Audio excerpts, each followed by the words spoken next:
Hola, bienvenidos a nuestro nuevo episodio de este podcast Vía Escolar, donde hablaremos con dos invitadas sobre la condición del espectro autista, Sandra Canales y Andrea Stay. Bienvenidas a este capítulo, muchas gracias por estar acá. Queremos hablar de esto que encontramos que es un tema que está muy de moda y que también está muy atingente en los colegios y en las familias. Quiero presentar cortito a Sandra y a Andrea, pero lo voy a leer porque tienen un currículum bien extenso. Sandra es fonoaudióloga, tiene más de 15 años de experiencia en el área infanto-juvenil, especializándose en evaluación e intervención de trastornos del lenguaje, la comunicación, el habla y la alimentación. Trabajó por 10 años en el centro EduDown y actualmente trabaja en el centro C, síndrome de Down, y ha trabajado como docente en la carrera de fonoaudiología en la Universidad de Chile, la de los Andes y también en la Católica. Actualmente dirige su centro terapéutico multidisciplinario AMA. Y Andrea, de profesión terapeuta ocupacional, es licenciada en Ciencias de la Educación, especialista y certificada en integración sensorial. Certificación americana de integración sensorial por la Universidad de Southern California. Experiencia en el abordaje de niños con desarrollo típico para potenciar el desarrollo y niños que presentan inmadurez en alguna de las áreas del desarrollo. Vamos a hablar hoy día con Sandra y Andrea sobre las condiciones de espectro autista. Tenemos un par de consultas para ustedes. Sabemos que esto en los colegios y en las salas de clase y en los papás genera cierta confusión y enredo. Hay mucha información también que a veces no ayuda mucho en las redes sociales, en internet en general, y queremos aclarar algunas cosas. Primero, les quiero hacer una pregunta más simple de todas. ¿Qué es ser TEA? ¿Cuáles son las condiciones o cuáles son los indicadores que nosotros debemos ver para comenzar a pensar que a lo mejor nuestro hijo o el amigo de mi hijo puede tener esta condición? Por favor, si nos pueden explicar qué es ser TEA. Como tú bien mencionaste, es una condición, ¿ya? Una condición del neurodesarrollo. Es decir, que es un sistema nervioso central o un cerebro que se desarrolla diferente y que procesa la información a nivel comunicativo, de interacciones sociales, de manera diferente, ¿ya? Se habla de espectro porque es diferente o diverso en cada persona. O sea, los desafíos que presente esa persona van a ser diferentes, independiente de que ambas personas estén en la misma condición, se pueden expresar los desafíos, por ejemplo, comunicativos mayores en una persona o en otra van a ser más los de tipo de comportamiento o en las interacciones sociales, ¿ya? En Chile el diagnóstico es un diagnóstico clínico, ¿ya? Es decir, médico. Pasa por un médico psiquiatra o por un neurólogo y desde ahí viene la cadena como de procedimientos como para intervenir, ¿ya? Y por lo tanto, la pesquisa, como tú preguntabas, va en base a los criterios diagnósticos de un manual, ¿ya? Que en el fondo indica el DSM-5-TR, nombra dos grandes áreas, ¿ya? Uno que tiene que ver con la afección en la comunicación e interacción social, y por otro lado, los déficits a nivel de comportamientos repetitivos y estereotipados, ¿ya? Los de afección social y de comunicación, en el fondo, se evalúan ítems en la conducta, que por ejemplo la persona tiene déficit en la comunicación no verbal, en comprender o expresarse, también en la línea de interacción social, el cómo interactúa, cómo inicio socialmente, cómo establezco una interacción con un otro, cómo entiendo la interacción con un otro. Y por otro lado está la parte de los comportamientos repetitivos o estereotipados que tienen que ver con los movimientos ya sean del cuerpo o en el lenguaje, que sean repetitivos, en el uso de objetos. También tiene que ver con la flexibilidad cognitiva, es decir, patrones que son repetitivos o rutinarios que uno puede mirar en una persona o en un niño. Y por otro lado también esto tiene que ver también con el procesamiento sensorial, ¿ya? También tú puedes evidenciar, no sé, indicadores de hipo o hiperrespuesta a las sensaciones, ¿ya? Diferentes. No sé si quieres complementar algo que no haya dicho de esa área. Bueno, antiguamente se hablaba de una triada, ¿ya? Que actualmente se juntó, ¿ya? Porque cuando se comenzó con este diagnóstico se hablaban de tres ámbitos, ¿ya? Que tiene que ver con la comunicación social y la comunicación verbal y no verbal, ¿ya? Esos dos actualmente se juntaron y tiene que ver con la comunicación social e interacción social, ¿ya? Y ese es un ámbito para el diagnóstico, y el otro gran ámbito tiene que ver con la flexibilidad o los patrones repetitivos o restringidos. Y cuando se hace el diagnóstico, se hace como el chico tiene que cumplir con estas dos grandes áreas. No puede cumplir solamente con una ni con la otra. Y lo importante es que se presenten en etapas tempranas del desarrollo. Claro, o sea, estos desafíos, están en etapas tempranas. Claro, uno no puede diagnosticar a alguien que cumpla, por así decirlo, con una de estas dos áreas en un niño que tiene 7 años si no se evidenció tempranamente. ¿Temprana edad qué es lo que es? ¿Bajo qué edad? O sea, lo ideal, 3 años. 3 años, incluso menos. Es y si yo tengo un hijo inicio del desarrollo. Que tengo sospechas que a lo mejor puede... ¿Cuáles son los 3 indicadores como claves que yo tengo que ver para poder decir, tengo que llevarlo a un profesional?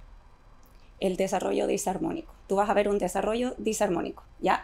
Esto quiere decir que, por ejemplo, van a haber áreas del desarrollo, por ejemplo, cognitiva o lenguaje o motora o social, que van a ir unas muy altas. Tú vas a ver, por ejemplo, un niño que tiene un lenguaje así como muy elevado, por ejemplo, y socialmente muy retraído, muy tímido, no interactúa, le cuesta, o motrizmente muy torpe, muy quieto. Entonces tú vas a ver ese desequilibrio en cómo se está desarrollando. Ese es el primer indicador, como ver si hay áreas y donde los papás generalmente comparan. Oye, este niño tiene la misma edad, él habla más o no sé. Generalmente lo pesquisan en el lenguaje. ¿Ya? Es como lo que más llama la atención. No necesariamente es el principal indicador, pero tú vas a ver un desarrollo que es disarmónico. Eso a veces igual tiene que ver con el desarrollo motor. Ajá. ¿Ya? A veces muchos chicos cursan con un desarrollo psicomotor mucho más tardío. Ajá. Y llegan por eso a la consulta, por el desarrollo psicomotor en general. Pero ahí uno va viendo que hay cosas que son más sociales, hay cosas que tienen que ver más con flexibilidad, otras cosas que tienen que ver con interacción, ¿ya? Y ahí yo creo que igual es un poco el ojo clínico de quien haga el diagnóstico finalmente. Pero si tú ves un chico que, como mamá estoy pensando, que va en desarmonía a sus pares, lo importante igual es hacer un diagnóstico temprano, porque entre antes se puede abordar todo eso, es mejor, sea cual sea el diagnóstico finalmente. Okay. ¿Ya? Y cuando uno tiene esta sospecha y dice, ya, mira, mi niño, mi hijo o mi sobrino o un compañero del colegio tiene algún desequilibrio, ¿a qué profesional es recomendable ir? ¿Con cuál parto? ¿Dónde voy? ¿Voy a un centro? ¿Parto en el psicólogo o el terapeuta ocupacional o el fono? ¿Qué es lo recomendable? Mira, ¿Con qué inicio? Ideal es que cuando uno tiene una sospecha es ir a un neurólogo, ¿ya? Él tiene que ser como el médico de cabecera que va guiando este camino. Comenzar por un neurólogo, ojalá, si yo tengo la sospecha de que mi hijo va por este camino, ¿ya? Que ojalá sea un neurólogo que tenga experiencia en chicos con este diagnóstico para que pueda guiar adecuadamente el camino. Después, lo ideal es que se pueda hacer un diagnóstico, ¿ya? Con una prueba estandarizada, como el ADOS, como el PEP, ¿ya? Para saber esa disarmonía que hay en este desarrollo, ¿ya? Porque puede ser que este chico tenga muchos más desafíos comunicativos y menos desafíos en la flexibilidad. ¿Y quién hace ese diagnóstico del ADO o el PEP? ¿Qué profesionales? Lo pueden hacer fonoaudiólogos, terapeutas, psicólogos, incluso los mismos médicos neurólogos se especializan en ADOS, que es como la herramienta diagnóstica que más usan, pero no es la única, ¿ya? Generalmente para hacer diagnósticos piden ese test, y ese test lo que hace es entregar información sobre, voy a hablar desde el modelo médico ya, sintomatología diagnóstica. Los criterios que te hablé al comienzo los evalúa el ADOS-2, este test. Es decir, evalúa conducta y evalúa si esos criterios diagnósticos están en la conducta de ese niño, adolescente o adulto que se está evaluando. Entonces los neurólogos generalmente se especializan para poder leer ese informe, claro, para poder entenderlo. No lo aplican generalmente, piden a los otros profesionales que lo apliquen y traducen en el fondo esa información y pueden o no hacer el diagnóstico. El diagnóstico, como te dije, es clínico, entonces una parte es el test, otra parte es la información que entreguen los padres o el colegio, y otra parte es la que evalúa el médico. Y con eso se hace el diagnóstico. O sea, no es que el médico lo va a ver y... Claro. Podemos ya decir que ese niño tiene una condición del espectro autista. Claro, sí. Claro. Ahora, igual ahí hay veces que uno puede dudar de ese diagnóstico cuando es muy pequeño, porque pueden haber cosas que camuflen el real diagnóstico, el real camino. Pero ahí lo más importante es que haya un equipo tratante de... ¿Y desde qué edad entonces recomiendan? O sea, si tú ves que en chicos hay veces que tú lo notas al año. Sí, de hecho yo veo niños por ejemplo, hay muchos niños que nos llegan por trastornos de alimentación, por otra cosa nada que ver. Tal cual. Y que llegan muy pequeños. Y uno ahí va viendo, esto no es solo alimentación. ¿Ya? Empiezan por ahí, ¿ya? Porque la alimentación en un chico empieza a los 6 meses. La alimentación complementaria. Ahí ves otro indicador. De hecho, de lo que nos preguntabas antes, como qué cosas puedes observar, incluso ahí, en la alimentación, que es tan básico o inicial en etapas muy tempranas. O sea, niños que comen pocas cosas, o niños que no acoplan, o niños que rechazan. O que comen siempre lo mismo. Exactamente. ¿Ya? Y entonces ahí empieza a ser un problema para la mamá y consultan por esto, y cuando uno empieza a abordar la alimentación, se empieza a dar cuenta que la alimentación es una parte de todo lo que tiene este niño. Entonces, a veces llega muy tempranamente, y eso es lo ideal finalmente, porque después de hacer toda esta pesquisa, ya sea con el neurólogo, con este test que podemos aplicar, lo ideal es que el equipo básico de tratante sea una fono y una terapeuta ocupacional, porque estos criterios que nombramos tienen que ver con el área fonodiológica, con la comunicación, la interacción, y con el área de terapia ocupacional, que es la flexibilidad, la motricidad, la integración sensorial, ¿ya? Entonces, siempre debe haber un equipo formado de TO y fono, y a veces se puede sumar un psicólogo, educador diferencial, dependiendo de la edad o de las características también que tengan. Y en etapas escolares entran mucho ahí los psicopedagogos o educadores diferencial, porque se requieren de adecuaciones curriculares y demás en contexto escolar. Y los equipos tratantes, fonoterapeuta, vamos mucho a los colegios, por ejemplo, para poder apoyar ese proceso. Entonces, son hartos. ¿Y este diagnóstico es igual en niños y en niñas? ¿O hay cosas que se diferencian? Cuéntame de eso. O sea, son los mismos criterios. Lo que pasa es que se expresan distinto y tienen que ver con patrones más bien sociales, ¿ya? Socialmente es más aceptado ciertas conductas en niñas. Por ejemplo, muchas veces las mujeres, por decir de alguna forma, las niñas pasan desapercibidas de este tipo de diagnósticos e indicadores, ¿ya? Porque es aceptado, por ejemplo, que una niña sea más tímida, o que hable menos, o que le cueste más en la parte social. Es aceptado, ¿sí? O al revés, una niña que habla muy bien, que tiene un vocabulario muy desarrollado, que y socialmente es como las niñitas son más despiertas, ¿ya? Otra cosa que puede ir dentro de la línea de los intereses, por ejemplo, restringidos o estereotipados, es que le guste mucho el rosado y raye con el rosado y todo sea rosado, y eso va dentro de la línea de comportamiento. Pero es aceptado que a la niña le guste el rosado y que le guste pintar, o que se quede solo pintando, y eso puede ser una conducta repetitiva y que solo pinte, ¿ya? Entonces pasan muy desapercibidas por ese tipo de cosas que son más bien aceptación desde los contextos sociales. Es aceptado que una niña sea así, diferente de un niño. Si un niño es muy tranquilito, muy quietito, llama la atención. Entonces inmediatamente se moviliza. Si tiene vocabulario, no, también. Claro, si tiene vocabulario rebuscado. Como un niño, o sea, porque, ¿ya? Entonces tiene que ver con las habilidades que tenemos establecidas como constructos sociales finalmente. ¿Ya? Sí. Y por eso generalmente los diagnósticos en mujeres son más tardíos, ¿ya? Y desde ahí nosotras como que relevamos la importancia de mirar en el desarrollo de nosotras, que tenemos niños y niñas muy chiquititas, empezar a hablarle a los papás inmediatamente cuando vemos indicadores. Mira, esto parece rigidez cognitiva, esto está más asociado a algo más repetitivo, este mutismo selectivo que tú observas puede ir en la línea de desafíos más sociales. Entonces ya empiezas a abrir una puerta y empezar a hablar de que quizás esa niña con esa forma o esas características quizás está dentro del espectro, y que es una forma diferente, no una enfermedad, porque los papás se asustan, ¿ya? Y eso es igual importante entenderlo, porque, por ejemplo, cuando hay un camuflaje, ¿ya? Que es lo que se habla, cuando finalmente hay un diagnóstico camuflado que no se puede ver, finalmente lo que pasa es que si no se aborda, ¿ya? Se puede pasar muy mal la infancia y la adolescencia, y terminar con otro diagnóstico más psiquiátrico, como de salud mental, ¿ya?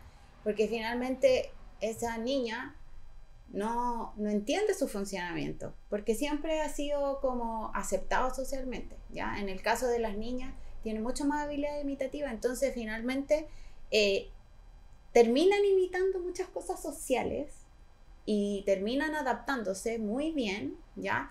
Pero a la hora de los cubos llegan a la casa súper desreguladas, con ganas de encerrarse, porque hay una cantidad de información que tuvo que como adaptarse finalmente y que no va dentro de su funcionamiento, de cómo ella funciona finalmente y de cómo debiera funcionar. ¿Ya? Lo que dice Sandra es importante porque eso lo hacen desde niñas y lo aprenden de niñas durante toda la infancia, preadolescencia, pero en algún momento estas mujeres explotan en una crisis más emocional y ahí recién empiezan como, ahora hay más profesionales mucho más actualizados, entonces pueden pesquisar, parece que esta crisis que está teniendo esta persona va en una línea más autista que en una línea de, no sé, de depresión, por ejemplo, o de trastornos de ansiedad, y se empieza a limpiar, pero ya esa niña toda su vida aprendió a camuflar, a guardar, a retener, a contener, y lo pasan mal, adaptarse en los contextos escolares, que es el principal contexto social.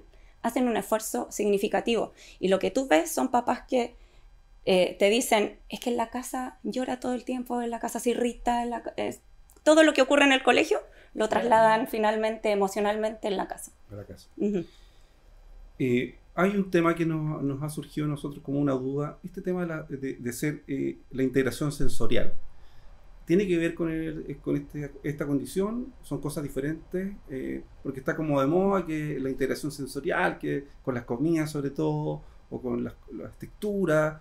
Cuéntenos si es parte de un niño que tiene la condición TEA, ¿también tiene esto? ¿O puede ser que ambas cosas no estén juntas? O sea, cuéntenos ahí de qué... ¿Cómo mirarlo? Sí, el que una persona tenga desafío en el procesamiento de la información sensorial no necesariamente tiene que ser autista o no necesariamente tiene que tener una condición del neurodesarrollo, ¿ya? La integración sensorial es cómo el cerebro procesa la información del ambiente, entendiendo que el ambiente es sensorial, ¿ya? Y que está constantemente filtrando la información. La integración sensorial se centra en la fase de modulación, es decir, cómo percibe el cerebro, si más alto o más bajo esas sensaciones, y de acuerdo a cómo las modula, es como tú respondes o te comportas, ¿ya? Por ejemplo, tú en este momento me estás escuchando a mí, ¿cierto? Y me estás poniendo atención. Pero si, por ejemplo, tuvieras un desafío a nivel de procesamiento sensorial y necesitaras moverte mucho, quizás me estarías mirando, pero estarías moviéndote o estarías haciendo, porque tu cerebro te está pidiendo esa información sensorial, ¿ya? A los niños les pasa eso. Y no necesariamente eso va asociado a que esa persona que tenga problemas con las texturas, con los ruidos, con las luces, es autista. Se puede dar solo, se puede dar porque es un proceso madurativo, ¿ya? Que los sistemas sensoriales empiezan a desarrollarse intrauterino cuando el bebé nace, siguen desarrollándose, ¿ya? Y ahí viene ese proceso de integración sensorial, el cómo percibo, proceso y en el fondo respondo frente a las sensaciones del ambiente. ¿Cómo va a ser mi conducta finalmente? ¿Ya? Entonces, una cosa no tiene que ver con la otra. Si tú tienes desafío de procesamiento sensorial, no es que necesariamente eres autista, ¿ya? Se puede dar solo. Se puede usar solo procesamiento sensorial, pero nosotras hemos observado que en la mayoría de los casos de personas que están dentro del espectro autista sí presentan desafíos a nivel de procesamiento sensorial. Y es como una base a trabajar. También usamos el perfil sensorial para trabajar otras cosas. Si regulo ciertos sistemas sensoriales o hay sensaciones que me van a permitir mayor interacción o que salga más lenguaje o que haya más imitación, ¿sí? Entonces es una... lo puedes usar como una estrategia como de trabajo, el entender ese perfil sensorial, o también como un indicador o un área a trabajar, a abordar para regular. Claro, porque por ejemplo, la integración sensorial, los profesionales que lo abordan son los terapeutas ocupacionales o los kinesiólogos, no los fonoaudiólogos, ¿ya? Sí, sí. Pero a mí esa herramienta, ese conocimiento que me entrega el terapeuta ocupacional me sirve mucho a la hora de la sesión. Porque yo sé cómo regular a ese niño a la entrada de la sesión, y alguien regulado funciona mucho mejor en el aprendizaje de cualquier cosa, no solo el lenguaje, ¿ya?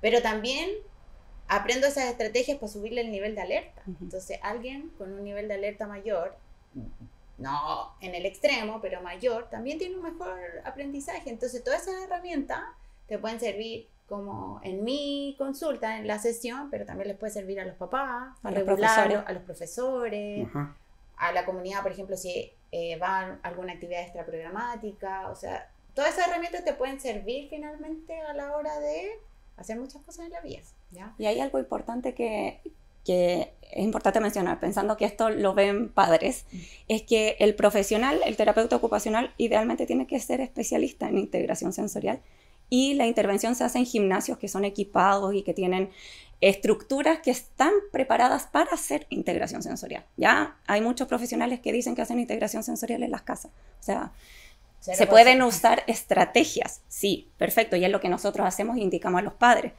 Pero tú no puedes hacer una intervención de integración sensorial en la casa, si es que, a no ser que tengas un gimnasio en la casa, adapta. Perfecto. O sea, hay que tener una infraestructura que pueda... Sí. Ya. Un gimnasio con diferentes columpios, piscina de pelota, una, ¿cómo se llama? Escaladora, ¿ya? O sea, hay que tener una herramienta básica. Sí. Ya. Un paréntesis, porque tú al principio preguntabas si eran cosas independientes o... Claro, si hay alguna relación entre ambas cosas. La relación sí que hay, que es estrecha, es que hay un alto porcentaje de chicos con esta condición que cursan con dificultades de integración sensorial. ¿Ya? Es un alto porcentaje, pero no es un indicador. No es un indicador, claro. Exactamente. No porque el niño le molesten las texturas o camine en punta, por ejemplo, que a veces es una forma de regulación, los papás dicen autista. No necesariamente el niño que se tapa los oídos es autista. Puede ser que sea solo procesamiento sensorial. ¿Ya? Ok, claro, nos quedó claro. Ahora, llevémoslo a la sala de clase. Si hay un niño en una sala de clase que tiene un diagnóstico con esta condición, ¿cuáles son las estrategias que pueden utilizar los profesores para mejorar la comunicación, la convivencia, las habilidades sociales del niño y que tenga una vida más linda en la sala y que además a lo que va al colegio, que es aprender, digamos, tenga un mejor resultado? ¿Qué estrategias pueden tomar los profesores con un niño que está con esta condición en la sala? Porque sabemos que en la sala estos niños a lo mejor desordenan al resto, o no toman atención, o están en su mundo. ¿Qué hace un profesor en esta situación con un niño que tiene esta condición? Ahí mira, lo importante es usar hartos recursos visuales, ¿ya? Como calendarios, por ejemplo, que anticipen toda la rutina, ¿ya? Porque ellos, por ejemplo, muchas veces tienen conductas inadecuadas cuando algo se cambia en la rutina, ¿ya? Pero si tú le anticipas la rutina, ¿ya? Desde el comienzo del día, con un calendario, sabiendo que va a hacer esto, eso puede bajar su ansiedad. ¿Solamente a ese niño o el calendario de la sala? Es que el calendario finalmente igual le puede servir a todo el mundo. ¿Ya? Entonces tú le anticipas a la sala de clases el cronograma del día, por así decirlo, y si en ese día en particular va a haber un cambio, por ejemplo. ¿Ya? Porque sobre todo si hay un cambio anticipado. Eso es muy importante, es clave. Y los calendarios finalmente sirven mucho para eso, para anticipar los cambios, ¿ya? Entonces el niño ya sabe y nos llega, por ejemplo, ya, supongamos que después de almuerzo siempre tengo educación física y por ABC motivo hoy día no va a haber educación física porque está lloviendo o van a cambiarse al gimnasio y siempre hacen en el patio. Eso, por ejemplo, un niño lo puede desregular, ¿ya? Pero si tú se lo anticipas, oye, hoy día no va a haber gimnasia, o la gimnasia va a ser no en el gimnasio, sino en el patio. Exacto, ya le estás comentando este cambio y entonces él se puede bajar sus niveles de ansiedad y adaptar este cambio fácilmente, ¿ya? Otras cosas que se usan mucho también es como los pictogramas para ir ordenando las ideas, ¿ya? Cuando una profesora quiere explicar algo que es un poco más complejo, un poco más abstracto, y así el chico de verdad puede entender qué es lo que tiene que hacer y procesarlo mejor y llevar a cabo la actividad si no tuviera este apoyo visual, finalmente, ¿ya? Claro. En casos que son niños mucho más chicos, podemos hacer paneles como de conductas adecuadas, conductas inadecuadas. Por ejemplo, es súper adecuado que yo pueda gritar en el patio de mi colegio, pero no dentro de la sala. Y a veces eso, al principio, a ellos les cuesta entender. Oye, pero si en el patio grito, sí, en el patio está súper adecuado, pero dentro de la sala, no. Las cosas se piden, se saluda, se pide por favor. Eso también puede ser un panel de conducta en donde reforcemos. Ahora, hay hartos niños que les sirve desde chiquitito también entender esto. Entonces, se hace a nivel de aula, finalmente, con todos los compañeros, ¿ya? Sí. Cosa que entre ellos también se vayan regulando, así como, Juanito, acuérdate, aquí no podemos gritar. Sí, eso entonces, también te quería preguntar, porque el niño no está solo en la sala, ni con el profesor. Y cómo también le puedo yo, si soy papá de un compañero de mi hijo que tiene esta condición, cómo yo le transmito a mi hijo cómo él debe de comportarse en la sala también con él, porque los otros niños o lo rechazan, o no lo pescan, o encuentran que molesta. ¿Cómo yo puedo, a mi hijo que no tiene la condición, pero si tiene un compañero, cómo lo oriento para que en la sala puedan convivir de una manera sana? Yo creo que lo bonito ahí es que, por ejemplo, si hay un diagnóstico temprano y un tratamiento temprano, que ese equipo finalmente no solo eduque a la familia, eduque a nivel de colegio y a nivel la comunidad también. Curso, porque, por ejemplo, el curso es un grupo que se ve de todos papás los días, y de niños. Uno convive con los papás, con los niños, van a los cumpleaños, entonces como, por ejemplo, decirle, ¿sabes qué? Él le molestan los ruidos fuertes y por eso necesita los audífonos, no sé. Y por eso utiliza los audífonos, o ¿sabes qué? Él le cargan los cambios. Entonces, es distinto que un niño te diga, ¿sabéis qué? Juanito se portó pésimo hoy día, se tiró al suelo, no sé, se escapó de la sala, a decir, ¿sabéis qué? Juanito hoy día, como nos cambiaron el patio por el gimnasio, no lo entendió. No lo entendió y sabemos que a Juanito no le gustan mucho los cambios. Entonces ahí ya hay una comprensión detrás de por qué Juanito tuvo esa conducta finalmente y nadie se la anticipó. Y yo como papá, ¿qué le digo a mi hijo? Oye, ¿sabéis que mira, Juanito tiene una condición? ¿Cómo yo le explico a mi hijo para que él también lo entienda y puedan ser unos compañeros que puedan convivir juntos? O sea, yo creo que ahí es importante el conocer cada perfil de cada niño. Como te decía antes, cada niño tiene características propias. Entonces tú, para hablarle a tu hijo de Juanito, quizás el papá de Juanito te lo va a presentar. O en colegio yo he hecho esto de que cuando los niños se presentan al inicio de clase, se presenta a este niño que tiene la condición y se explican las características. Le gusta esto, le molestan los ruidos, no le gusta que lo abracen, por ejemplo, que lo toquen. Y eso lo conocen los compañeros como características de él. Y hacemos ese trabajo. Los niños son mucho más empáticos que los adultos, de verdad. Los niños entre ellos sacan otras herramientas, incluso se apoyan y se usa como estrategia en algunos colegios el tener un niño como coapoyo, como de un niño que está en la condición del espectro autista. Entonces, otro par que lo logra entender, que lo comprende, que lo espera, que lo sigue, muchas veces es un apoyo y es una estrategia que se usa en el colegio para que ese niño no se desregule, o para que ese niño pueda imitar, o para que ese niño pueda seguir socialmente o en la actividad o lo que estén haciendo. O sea, o que le puede ayudar también a la comunidad a entender. A entender también, sí. Yo creo que ahí es súper importante finalmente que la comunidad también sea parte de esta comprensión finalmente, ¿ya? De comprender que hay características que son muy distintas a los otros, como por ejemplo, no sé, pues, a veces hay niños que dicen que son súper agresivos porque golpean, pero porque lo abrazan. Y no le gusta que lo abracen. Y su respuesta es un combo. ¿Ya? Pero si la comunidad logra entender que la verdad es que no le gustan los abrazos, oye, entonces tú podés conversar con tu hijo y decirle, ¿sabéis qué? A Juanito le carga que lo abrace. Entonces, juega con él, pero no lo abrace porque no le gusta. Y así como a ti no te gusta que te griten, a él no le gusta que le abrace. Y eso lo desregula. Y se nota además un niño que no le gusta que lo abrace, o que lo toquen. O que lo toquen. A veces uno tiende a saludar al niño así con un puño y hay uno que lo quiere saludar y al tiro se... Eso es otra cosa súper importante que mencionabas, porque los obligan muchas veces a saludar o a hacer cosas, dar la por ejemplo, mano, dar la mano. No y yo siempre le digo a los papás, le voy a preguntar cómo me quiere saludar, que es importante que tenga la habilidad social. Claro, sí, saludar, pero puedes saludar, puedes decir hola. Mirándome o no mirándome, pero me dijiste hola, y ya eso es un saludo. Y no te estoy forzando algo. También eso ocurre mucho, como en eso de forzar, generas una desregulación, que también ocurre en los colegios, ¿sí? Sin saber, porque no conozco el perfil o porque no sé que este niño tiene estas características. Sí. Y uno que está educado al antiguo, no, es que tenéis que saludar. Que tenéis que saludar y que tenéis que te dar el abrazo y el beso y el beso, por ejemplo.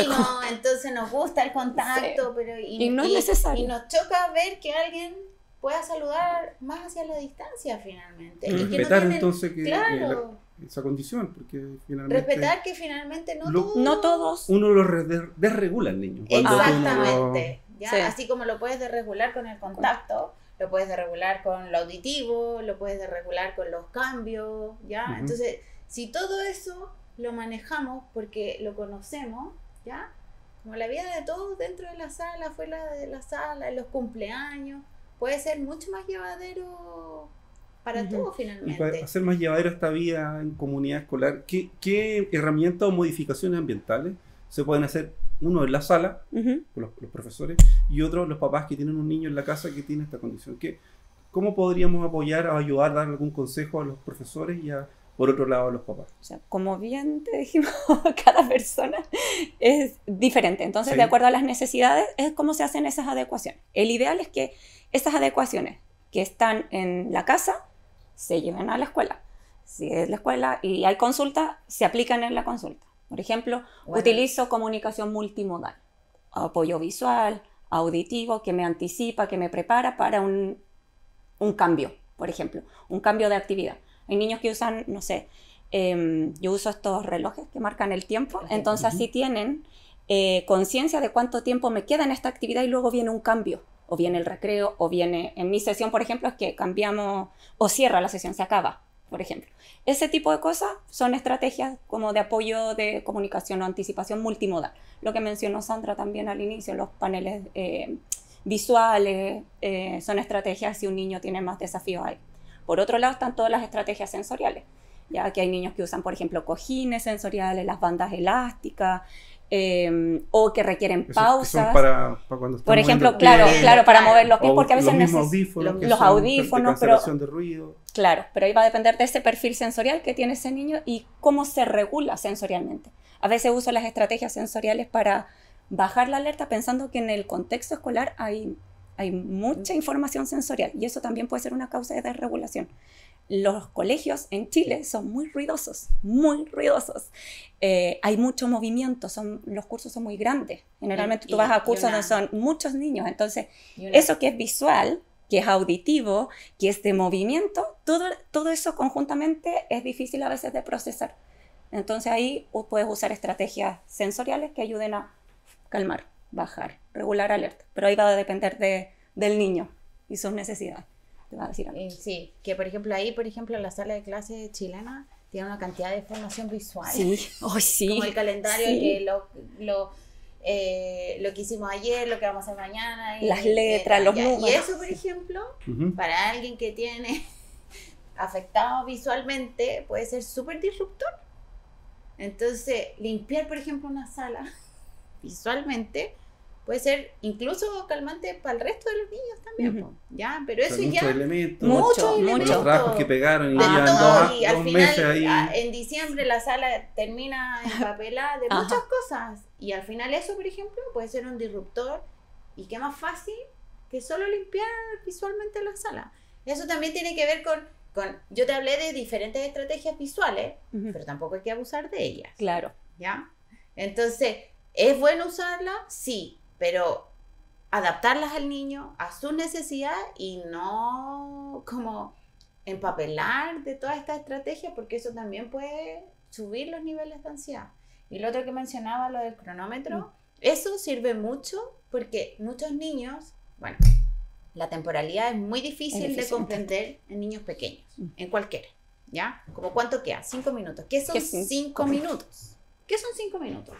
¿Ya? Nosotros sabemos que son 5 minutos.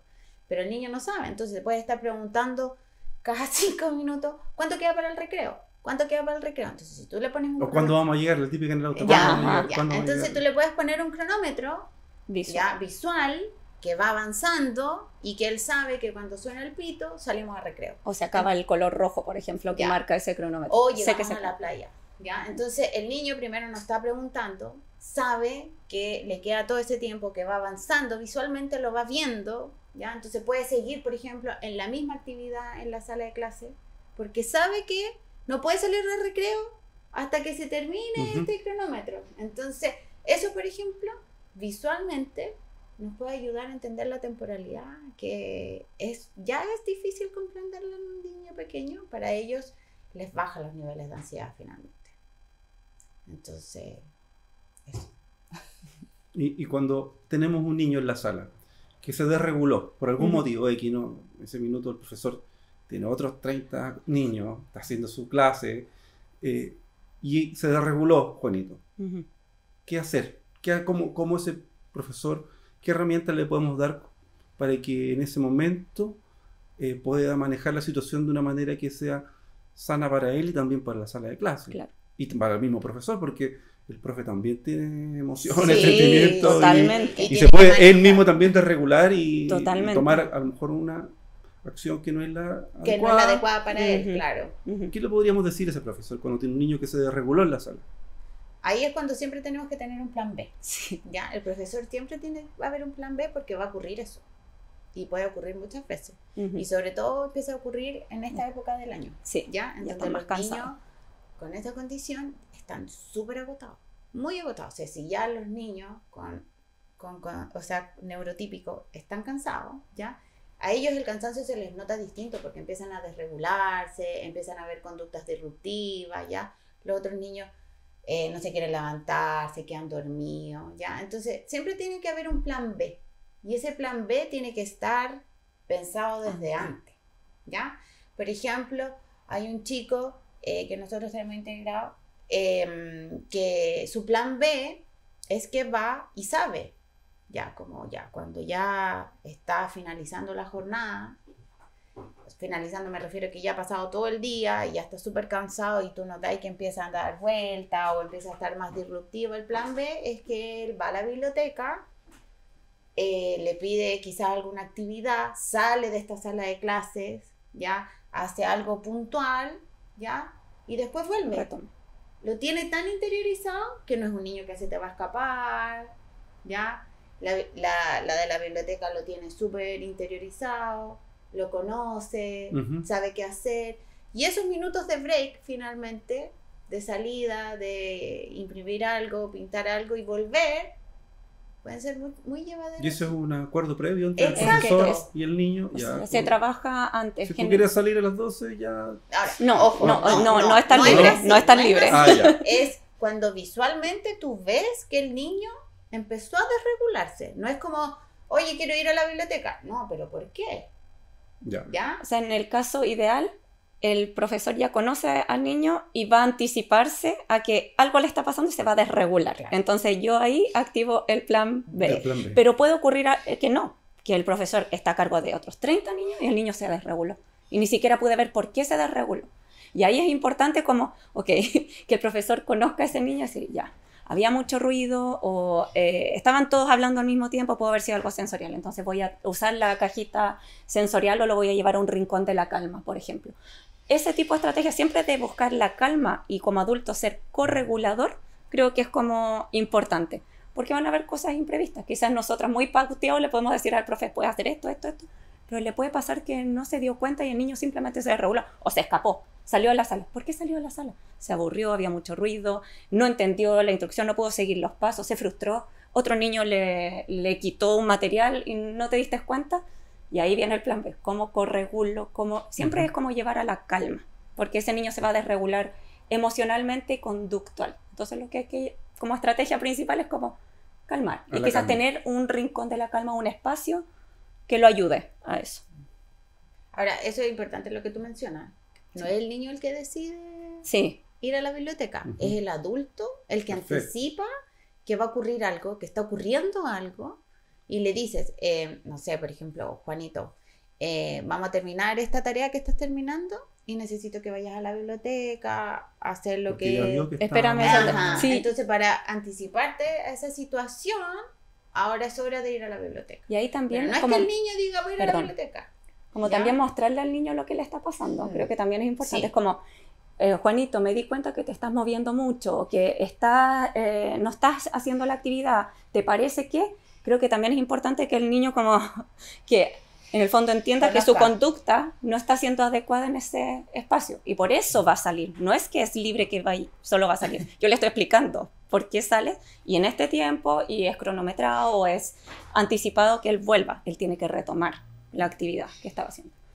Eso es importante lo que dice la Andrea, porque finalmente el niño también tiene que aprender a conocerse.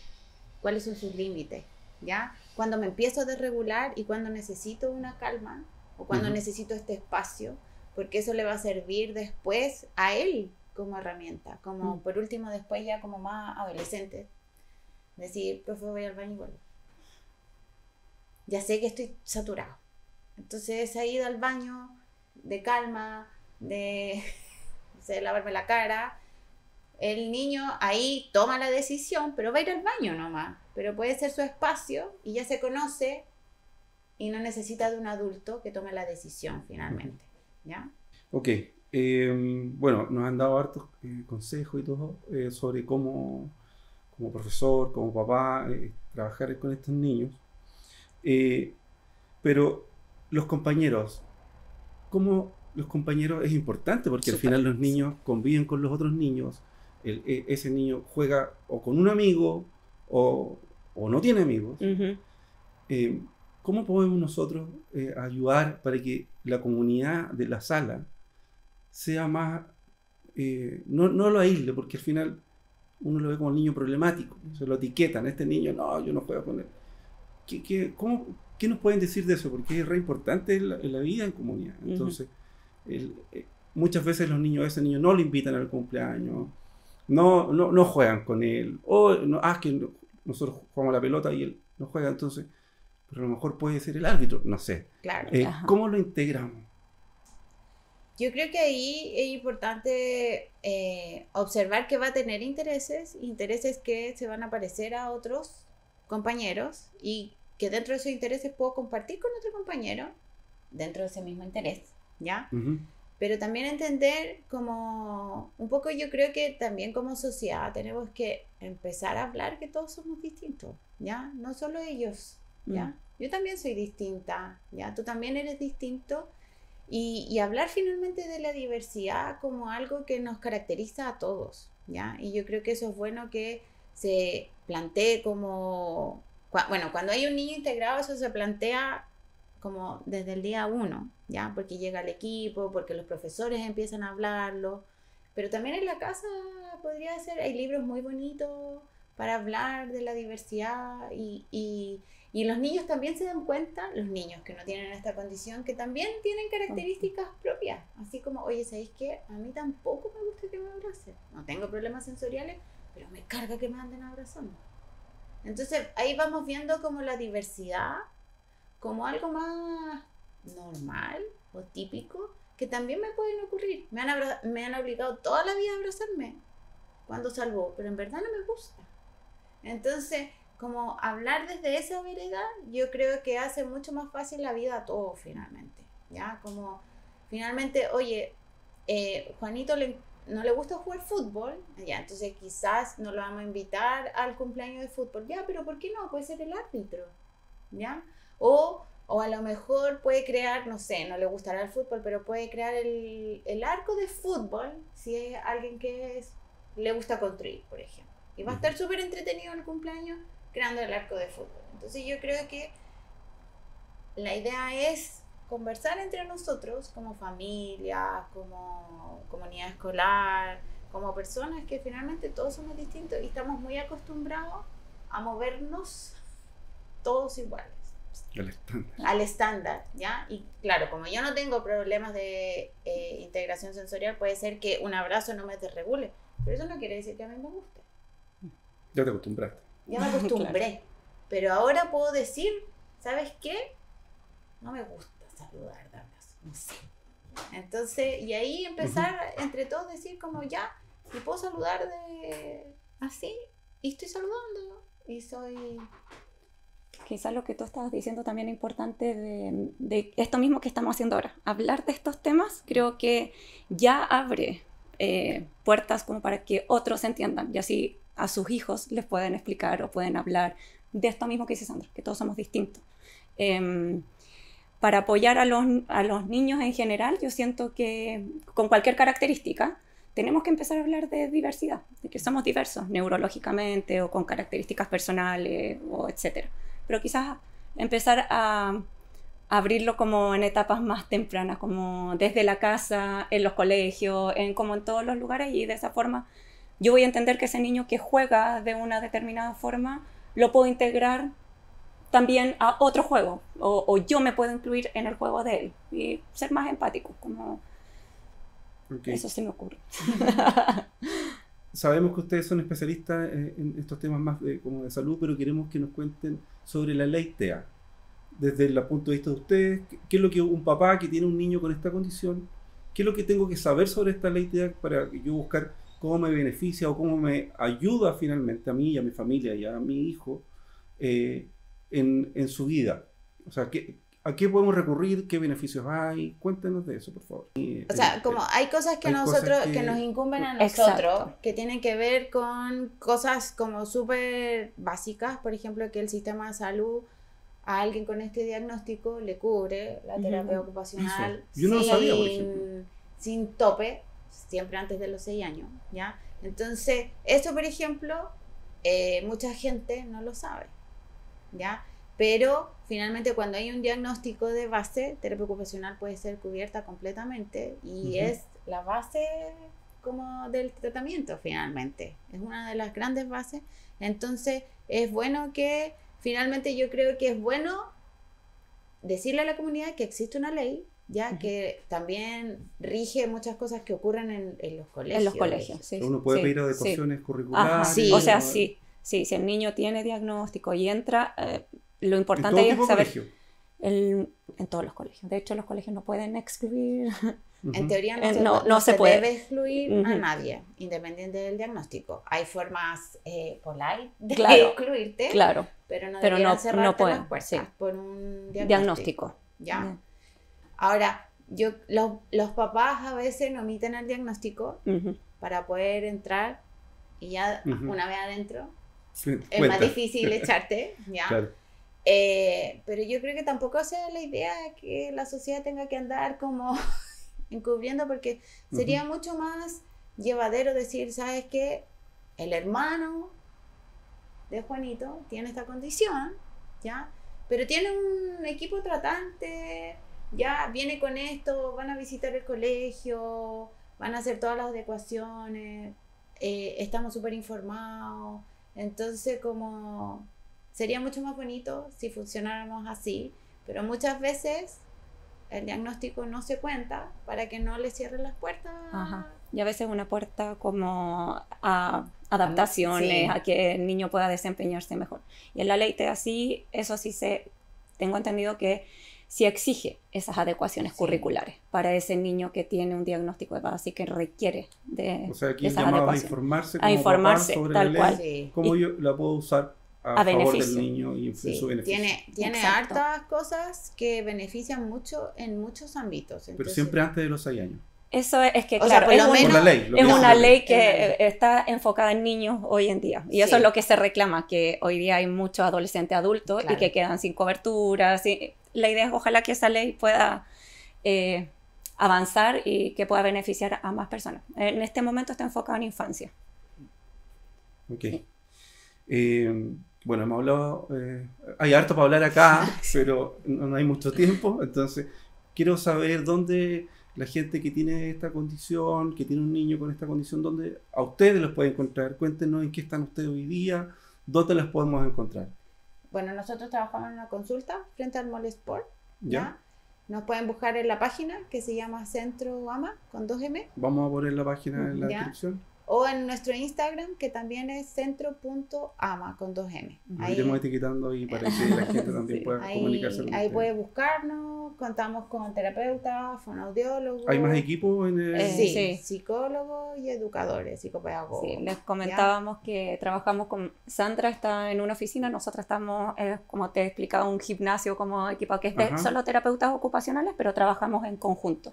O sea, tenemos niños que físicamente en distintas oficinas, ¿ya? Porque en la oficina donde yo trabajo hay salas más pequeñas para el trabajo más individual, ¿ya? Y ella trabaja en el otro piso, el 12, y es un gimnasio equipado para trabajar. ¿Y si los pueden llamar los colegios? ¿No se pueden dar un charla, un curso? ¿O les ha tocado hacer eso? Sí, hemos ido a visitas, hemos hecho charlas. O sea, trabajamos bien conjuntamente con los colegios, sobre todo en niños que necesitan...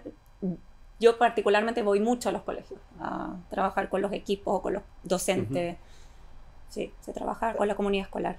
Esa es la idea, como trabajar y concientizar y hacer todos los apoyos lo más tempranamente posible, y de verdad, si eso se hace muy tempranamente, después es muy llevadero todo y no es necesario hacer tantas adaptaciones, ¿ya? Porque el chico ya está regulado, ya muchas cosas de su diagnóstico han sido abordadas, se abordan a lo largo de la vida, pero la base ya está desarrollada, ¿ya? Entonces después todo puede ser mucho más llevadero, quizás sí se siguen haciendo algunas adaptaciones curriculares, ¿ya?